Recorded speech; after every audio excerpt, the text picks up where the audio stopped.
पाकिस्तान में एंटीमनी के रिजर्व्स निकल गए और एंटीमनी इंडिया के लिए क्रिटिकल मिनरल है। बट डिफरेंस क्या होता है क्रिटिकल मिनरल्स और रेयर अर्थ एलिमेंट्स के बीच में? तो एक कॉन्सेप्चुअल अंडरस्टैंडिंग बना देती हूँ मैं आपकी इसमें। आपको पता है आज का टाइम कटिंग एज टेक्नोलॉजी का है। हम प्रोसीड कर रहे हैं semiconductor, battery, electrical vehicles, automation, artificial intelligence, deep tech, robotics etcetera. उसके लिए चाहिए होते हैं मिनरल्स। और सोचो वो मिनरल्स हमारे पास है ही नहीं और जिनसे हम खरीद रहे हैं वो हमें बेचना ही नहीं चाहते। तो हो गए ना कुछ मिनरल्स हमारे लिए क्रिटिकल। तो इनके नाम में ही छिपा हुआ है क्रिटिकलिटी। दो इंपॉर्टेंट पैरामीटर्स के ऊपर ये डिपेंड करता है, दैट इज सप्लाई रिस्क और दूसरी है इसकी इकोनॉमिक इंपॉर्टेंस। आपको ग्रो करना है, अपनी इकोनॉमी को इंक्रीज करना है, तो ये मिनरल्स आपको चाहिए ही होंगे। एक एग्जांपल के साथ इसको समझते हैं। जैसे इंडिया ने नोटिफाई करा है कि हमें 30 क्रिटिकल मिनरल्स की रिक्वायरमेंट है। सेम यूएस ने नोटिफाई करा है कि उनको 50 क्रिटिकल मिनरल्स की रिक्वायरमेंट है और जापान बोलता है हमें 31 क्रिटिकल मिनरल्स की रिक्वायरमेंट है। ऐसे मिनरल्स जो उनके लिए क्रिटिकल है। चाइना के पास बहुत सारे मिनरल्स के डिपॉजिट्स हैं और ये बहुत सारी कंट्रीज को बेचता भी है। फॉर एग्जाम्पल जापान को बेच रहा है। अब जब चाइना चाहेगा ना कि जापान ग्रो ना करे, तो उस केस में ये क्रिटिकल मिनरल्स की सप्लाई को ही रोक देगा। हो गए ना दो पैरामीटर, एक सप्लाई का रिस्क रहता है और दूसरी इसकी इकोनॉमिक इंपॉर्टेंस है। वैसे रिजर्व्स तो लिथियम के इंडिया के अंदर भी मिले थे। Reasi district of Jammu and Kashmir, Salal करके विलेज है, वहीं पे ये रिजर्व्स मिले थे 2023 में। पर इसको यूज नहीं कर पाए due to social and environmental issues. Pakistan के बलूचिस्तान में बहुत सारे एंटी मनी के रिजर्व्स मिल रखे हैं इस टाइम पे। और एक बहुत पॉपुलर लिथियम ट्रायंगल भी है जो कि साउथ अमेरिका की 3 कंट्रीज को टच करता है। कौन कौन सी आपने नाम याद रखने हैं, ए, बी और सी से। Argentina, Bolivia and Chile. यहाँ पे भर भर के लिथियम के रिजर्व है। यहीं पे चिली में चुकी कमाटा भी है जहाँ पे कॉपर के रिजर्व्स भी हैं। अब जो दूसरी आप कॉमन सी टर्म सुनते हो वो है रेयर अर्थ एलिमेंट्स। रेयर से ये मत सोचना ये बहुत ही कम होते हैं जमीन पे, होते तो बहुत ज्यादा है पर इनकी एक्सट्रैक्शन टफ हो जाती है। एग्जाम्पल मोनाजाइट का लो,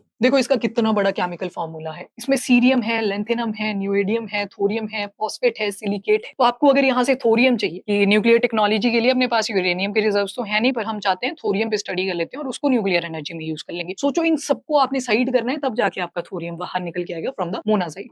तो रेयर अर्थ एलिमेंट मतलब इनकी एक्सट्रैक्शन बहुत ज्यादा टफ है उसके रिस्पेक्टिव कंपाउंड से। अब मोनाजाइट के रिजर्व्स कहाँ कहाँ पे हैं इंडिया में वो भी देख लेते हैं। सबसे पहले तो आ जाएंगे केरला में। इवन ग्लोबली अगर देखोगे सबसे ज्यादा जो रिजर्व्स हैं मोनाजाइट के वो हमें केरला में ही मिलते हैं। नेक्स्ट पे आ जाओ तमिलनाडु, देन आंध्र प्रदेश, ओडिशा। यहाँ पे आपको मोनाजाइट के रिजर्व्स मिल जाएंगे। इसके अलावा टोटल जो रेयर अर्थ एलिमेंट्स हैं वो 17 है। ये throughout the world number same ही रहेगा। जैसे क्रिटिकल मिनरल तो वेरी कर रहा था, पर रेयर अर्थ एलिमेंट स्पेसिफिक होते हैं। पीरियोडिक टेबल अगर आप ओपन करोगे तो स्कैंडियम, यट्रियम, ये दो आपने याद रख लेने हैं जो डी ब्लॉक में मिलते हैं। और साथ में आ जाएगा आपका ये 15 एलिमेंट जो कि लेंथेनाइट सीरीज से बिलोंग करते हैं। तो 15 प्लस 2 ये हो जाएंगे total 17 rare earth elements. Kazakhstan में एक रीजन है, नाम है कारगंदा। यहाँ पे भी बहुत सारे रेयर अर्थ एलिमेंट के रिजर्व्स मिले हैं।